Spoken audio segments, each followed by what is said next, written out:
Imagine entrar no baile de carnaval mais luxuoso do país e descobrir que a fantasia mais brilhante escondia o corpo de um homem se desfazendo em vida. Como é possível um ícone que dominou o luxo por meio século ter um fim tão misterioso e solitário no hospital? Fica comigo porque hoje a gente vai dissecando a vida, o ego e a autópsia da história de Clovis Borney.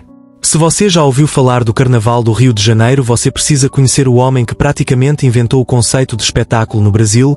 Clovis Borney não era só um carnavalesco qualquer, ele era o rei supremo dos bailes de gala do Municipal.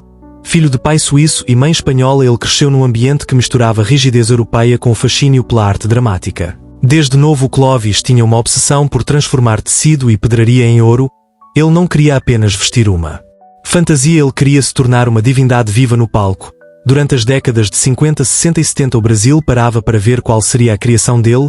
As fantasias dele eram tão luxuosas, tão fora da realidade, que os organizadores dos concursos precisaram criar uma categoria especial chamada Hors Concurso, porque se ele competisse ninguém mais tinha chance. Ele ganhou status de celebridade internacional, viveu o topo da fama e foi aplaudido pelos maiores nomes do país, só que por trás daquela maquiagem pesada, dos brocados de seda e dos milhares de cristais Swarovski existia um homem que começou a desenvolver uma necessidade doentia de atenção. O primeiro sinal de que algo estava errado veio quando a juventude começou a ir embora e o holofote mudou de direção. Clovis recusou envelhecer e a mente dele começou a se transformar num labirinto de aparências onde o personagem engoliu a pessoa física. À medida que os anos foram passando, o glamour foi dando lugar a uma rotina de isolamento e paranoia. Clovis Borney morava em um apartamento em Copacabana que com o tempo deixou de ser um lar para se transformar em um museu fantasma cheio de fantasias antigas acumulando poeira e mofo. Ele vivia cercado pelas memórias de um passado que não voltaria mais e começou a se afastar de velhos amigos, desenvolvendo um medo constante do esquecimento. As decisões dele foram ficando cada vez mais estranhas. Ele gastava o pouquíssimo dinheiro que tinha para manter a ilusão de um luxo que já não existia.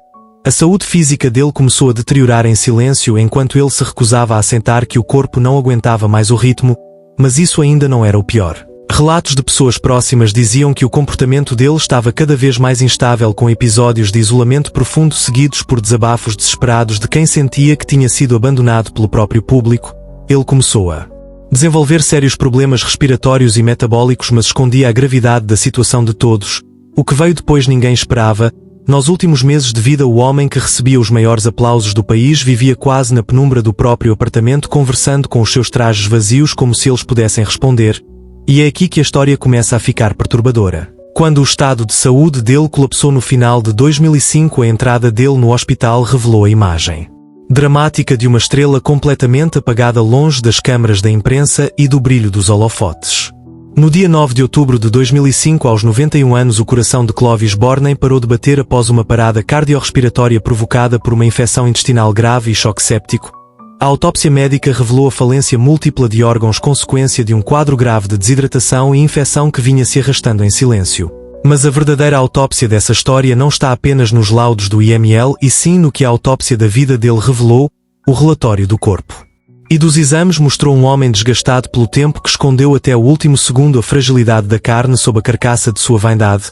O laudo biológico aponta a infecção, mas a autópsia simbólica mostra uma morte provocada pelo excesso de ego e pelo pavor avassalador da solidão. Clovis dedicou cada segundo da existência dele a construir uma máscara perfeita, e quando a máscara caiu não sobrou ninguém para segurar a mão dele no final.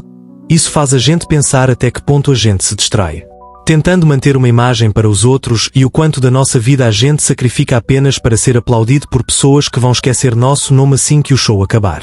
Se você gosta de dissecar as histórias reais e sombrias que a história tentou esconder debaixo do tapete, segue o perfil agora mesmo, porque a gente ainda tem muitos casos pesados e segredos inacreditáveis para revelar por aqui.